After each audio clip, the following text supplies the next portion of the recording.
sasa Raila mwenyewe akatuacha kwa mataa.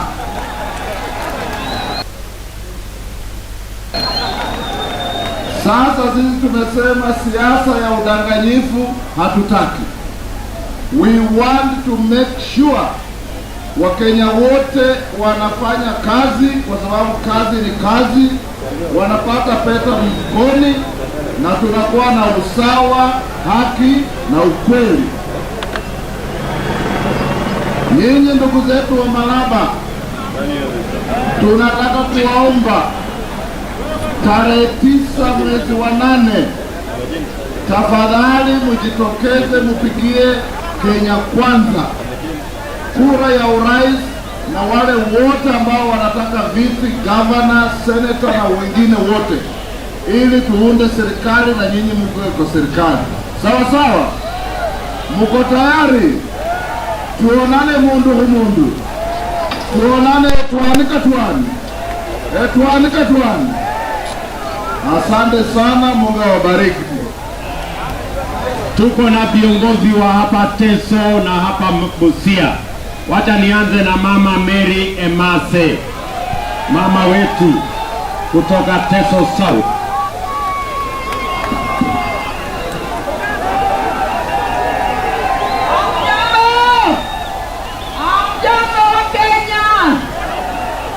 Your Excellency Dr. William Ruto, Your Excellency Mudavadi, Mheshimiwa Wetangula, munakaribishwa Busia County.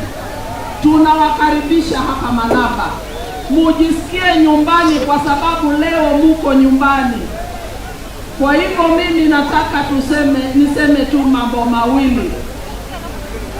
Hapa Busia sisi tumechoka. Ponda imechoka ijachoka. Mheshimiwa amesema kwa ile muda kidogo tulifanya kazi pamoja, si tuliona matunda? Munataka tuendelee kufanya kazi yenye haina matunda ama yenye haina matunda? Sasa mimi nataka niwaulize, kama ni kwa wakati huo tulikuwa tu na Mheshimiwa Naibu wa Rais William Ruto peke yake, na leo hii tuko pamoja na vijana wetu ma-DVD na Weta, ite tie maendeleo ya sonako muni kwa Western Kenya. Bonge orekine. Kwa hivyo mnakubaliana tunaenda na Kenya Kwanza. Hebu nione mikono ya Kenya Kwanza. Asante sana. Na Mheshimiwa Naibu wa Rais, najua tunachukua serikali, ukichukua hii barabara yako tuitengeneze mzuri. There was no supervision. Imeanza kuweka mashimo. Najua utatengeneza. Asante sana. Wacha nimuite huyo mama, anaitwa Mama Mangeni. Ewe ya Goliath, Bwana asifiwe. Asifiwe tena. Yangu ni moja. Mimi tunawakaribisha nyote hapa Busia. Mheshimiwa wa 5 wa Jamhuri ya Kenya ni nani? Ni nani? Kwa hivyo Omwami Musalia Mudavadi tunakupenda sana. Omwami Wetangula tunampenda sana. Jambo moja tunawaomba nyinyi watatu, uchumi ya hii town imeharibika sana. Hii town ya Balaba inalala. Tunajua kuanzia mwezi wa 9 tutaweka pesa mfukoni miongoni mwa wananchi. Vijana oye! Vijana oye! UDA! UDA! Kazi ni kazi! Haya, tuko na mama mwingine hapa. Anaitwa Evelyn Ikuyo Masaja. Hebu niakwaliae! Hapa leo tuko na hasla namba 1. Na venye amesema tunataka sisi wote. Pesa mfukoni ndio kitu muhimu sana. Mimi leo nasimama hapa kwa kiti cha Women Rep. Tuko pamoja. Ejasho pamoja.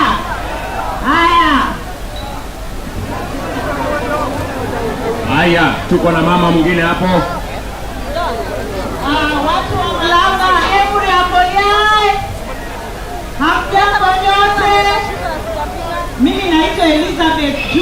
mzaliwa wa Busia County. Tunawakaribisha sana naibu wa rais na mheshimiwa Weta na mheshimiwa Musalia Mudavadi. Karibuni sana Busia. Tunawapenda sana na tunaomba ya kuwa tutaweza kusonga pamoja kama Busia County kuweza kuchagua Kenya kwanza. Asanteni. Haya, niko na muungwana anaitwa John Imoiti.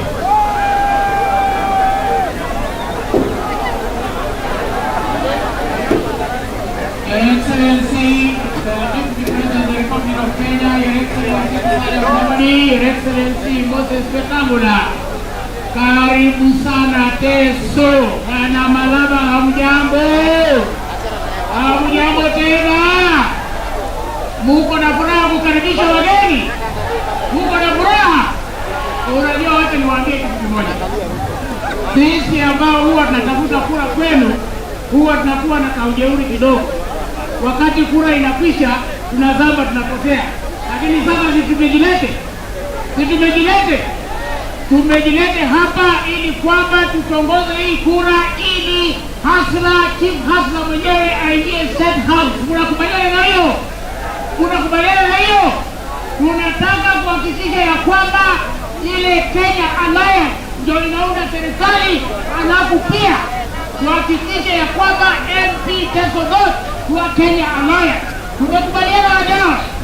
Tumekubaliana wangwana? Asanteni. Asanteni.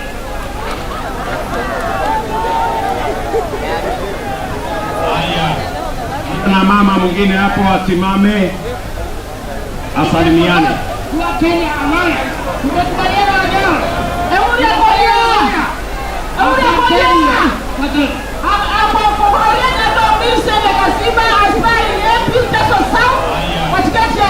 Mama mwingine hapo asimame asalimiane.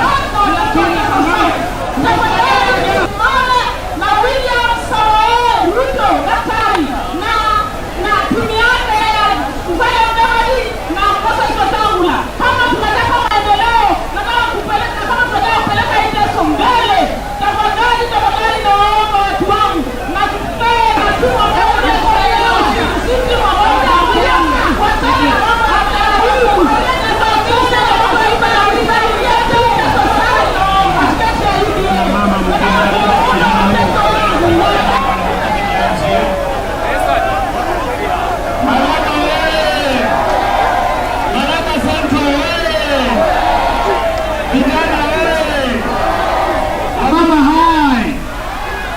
Sasa mimi naitwa Karakacha Leonard. Mimi ni kijana wenu wa hapa, nilipata tiketi ya MCA kupitia UDA, na mimi nataka kuomba mkubwa kitu moja tu. Malaba Central hapa, shida ya vijana wengi ni kukosa kazi. Na ukipata kwa mfano kuna wenye wanachota mchanga kwa hiyo mtoni ya boda, hakuna barabara yenye gari inapita kuenda kuchukua hiyo mchanga pale, na hao vijana hapo ndio wanatafutia. Namba 2, hapo Malaba sisi ni boda point, tunatoa ushuru mingi sana hapo, lakini ikienda huko juu hairudi hapa kama maendeleo. Tunataka tukitoa ushuru wetu hapo kwa boda, ikienda huko juu irudi itusaidie, sio? Mimi sina mengi, kabisa mwezi wa 8 tuamke tupigie hasa la kura. Sisi ni mahasa tunaimika serikali, sio? Nikisema Ruto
Ngende, mbunge wa Malava kwa Kakamega County. Ile mimi ningependa kuambia nyinyi watu wa Malava, mara nyingi tumepiga kura kwa jirani wetu hapo. Hiyo kura ukiangalia kwa miaka yote imekuwa kura ya hasara. Maendeleo huyo mtu akipata hatuletei sisi huku Kuiga haleti, kule Kakamega haleti, huku Busia haleti. Tunawaomba nyinyi watu wa Busia, watu wa Malava, mwaka huu kura yetu tuweka hapa kwa Kenya Kwanza. Asanteni na Mungu awabariki.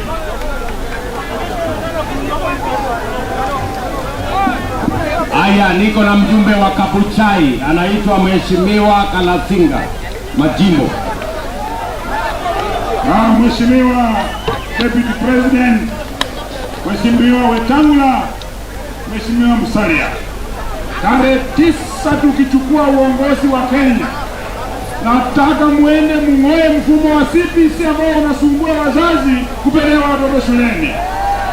Hao sasa wanaumia kwa sababu ya hiyo. Mwisho, kitu cha mwisho rais, sisi kama tunaenda kuchukua uongozi wetu hiyo siku, hii barabara hapa ni mfupi. Hapa Malava ndio unapata corona kwa sababu magari zilikuja zinabisha hapa bila kukurote boda. Nataka ufungue hiyo boda, ikuwe wazi, malori zipite, sisi tusikie wagonjwa. Asante na Mungu wa amani awabariki. Mheshimiwa Ndindi Nyoro, mbunge kutoka kule Murang'a.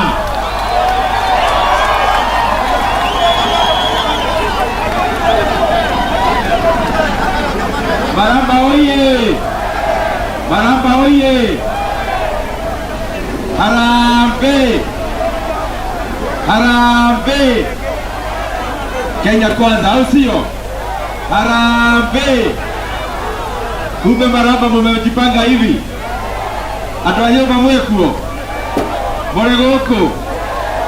Ninamuona inyuothe na tumefurahi sana kufika hapa siku ya leo.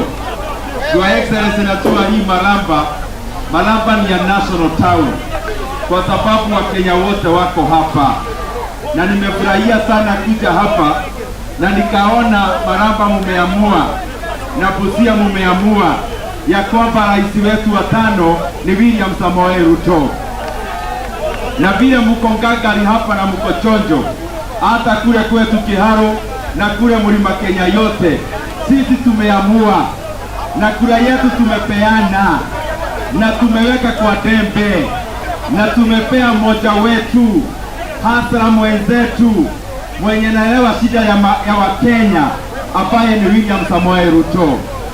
Na najua mumeona katika magazeti ya kwamba rais wetu kila siku anasema iko mradi, iko puppet, iko mtu anasukumwa na ile watu wanaziita deep state. Na juzi tukaona hata makamu ya hiyo project ni wao tu wanachagua. Sisi tunaambia rais wetu kwa unyenyekevu, tunakuheshimu sana na tumekuwa nyuma yako kwa uchaguzi pili, lakini wacha kusukumbia Wakenya mtu ambaye haelewi kazi na mtu ambaye hajui kazi. Wakenya watajiamulia kwa sababu wamesoma, na Wakenya already naona wameamua ya kwamba this time tunachagua mtenda kazi, kwa sababu uchaguzi hatuchagui mtu kwa any other reason. Tunachaguana yule mtu ambaye anaelewa kazi ya Wakenya. Huyu mbwana ako hapa amekuwa waziri wa kilimo na akafanya kazi, fertilizer ilikuwa shilingi 2,500 kwa saa hii iko beyond 6,000. Amekuwa waziri wa elimu, amekuwa deputy president, kazi yake tunaiona. Yule wanashindana na yeye amekuwa prime minister, amekuwa MP wa kule Kibra, hata huko hata choo hakujenga. Yeye haelewi kazi. Kwa hivyo tumeamua tunataka mtu wa kulainisha Kenya, mtu anaelewa kazi, na pia hasla William Ruto. Wacha nione kura ya hasla, kura ya hasla, kura ya hasla. Na ya mwisho kabisa, niko na mwami rafiki yangu anaitwa Babu na Mwamba. Si mtamuangalia vizuri? Mtamuangalia vizuri? ile kiti anataka mtampea? Asanteni sana, Mungu awabariki. Huyo mwami anaitwa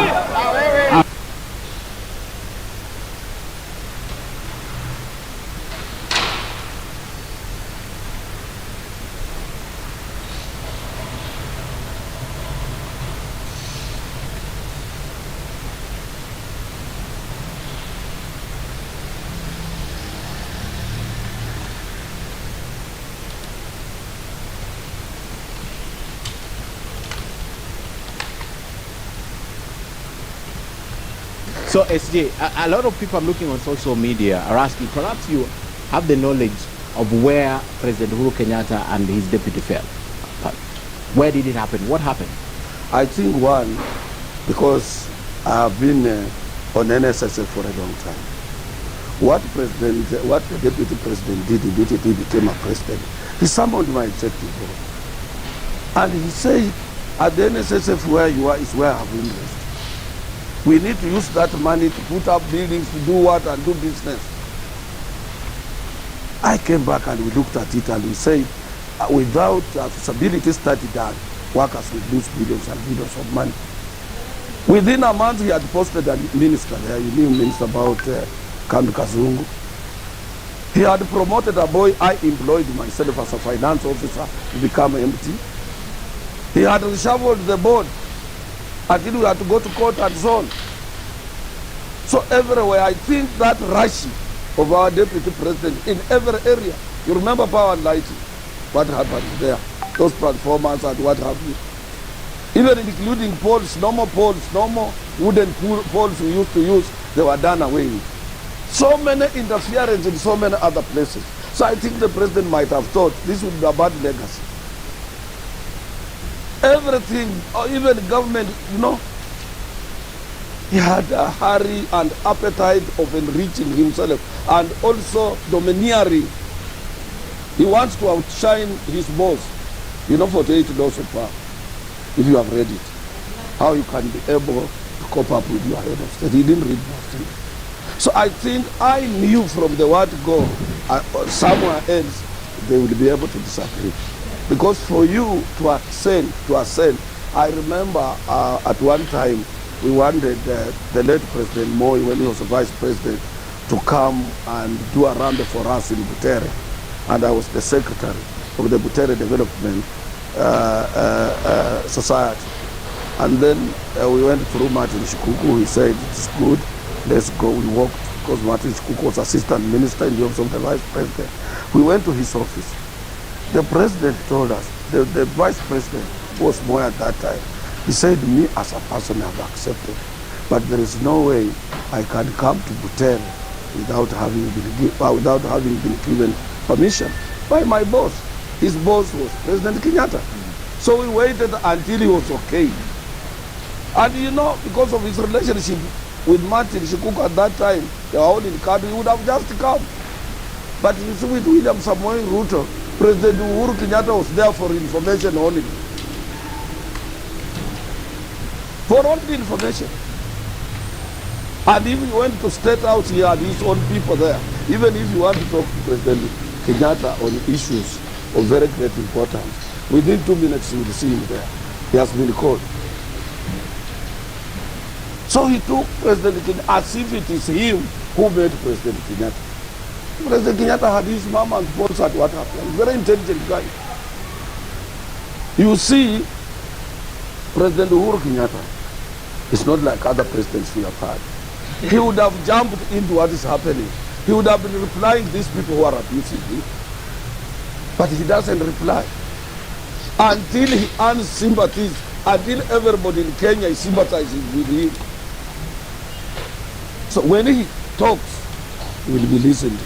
What is he going to say in central Kenya, as he said? Would you know what is... I can't talk for him. I'm not his advisor. I'm not competent to advise him. What would you think he's going to tell central Kenya? No, but he can't retire before he presents himself. He has to tell Yeah, he will do that. At appropriate time, he will go there and tell people, this road, like the road between Kenol and so on and all those. And you know, he has put roads everywhere in the Republic of Kenya. Even from Malin to Lamu. where people do not expect one day we'll have a tarmac road through Bon Forest. He has built several roads, I'm telling you, everywhere in this Republic of Kenya. And he doesn't post, he doesn't sell, doesn't do what. So I know.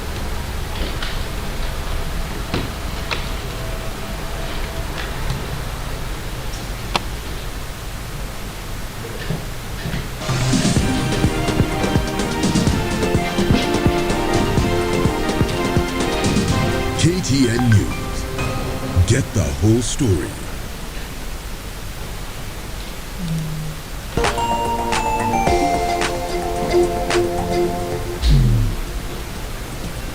Welcome back and good morning. You're watching Morning Prime right here on KTN News. We're taking a look at some of the top stories covered in today's dailies. A lot to do with the political developments of the day, even as the front page of the Standard asks the hard questions around the blackout that was around the most parts of the country just yesterday, even as those in authority are seeking more answers in terms of what exactly happened in order to inform Kenyans.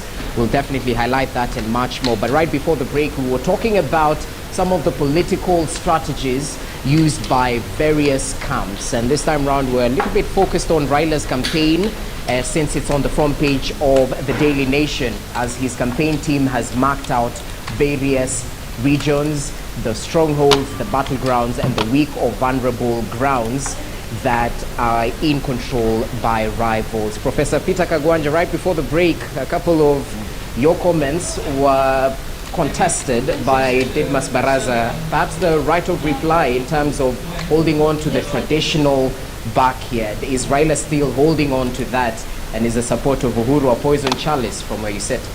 Well, I think my friend, Honorable Didmas Mugwasi, or as we call them in my village, our in-laws, is engaging some voodoo analysis. We need to go back to science. It's good to be hopeful, and I think it is right to be hopeful. But it is also a moral responsibility to be, scientific. Raila Odinga started in 1997 with 600,000 votes, 660,000 votes. Then he rose in 2007 to 44.1% of the national votes. And by 2017, he was at 44.9% of the vote, which is about 45% of the vote. You cannot expect that trend to be going down when he's now supported by the very people who have deprived him the opportunity to be the president. And this is the Mount Kenya region. That is the one that made it impossible for him in 2007 and 2017. And now the leadership is backing him. I don't buy the hogwash that Uhuru Kenyatta is not influential. I mean, he has told you himself that don't think that because the lion is reined on, then it is a cat. Really. It is only a person who is ignorant of the dynamics of Mount Kenya politics who would write to Uhuru Kenyatta off. And that reign that Uhuru Kenyatta performed very well when Ruto was governing him, and now that he has broken rank with Ruto, that the country is doing very badly. I mean, you just need to watch, all the construction, all the things going on, and you see that this is a president who has really struggled to put his country on the map of the world's developing countries. And as somebody said, you just need 5 years, and you put Uhuru Kenyatta as one of the best performing presidents as far as building and uplifting the name and the image and the capacity of this country. We are now fourth largest economies on the continent, after being ninth for a number of years.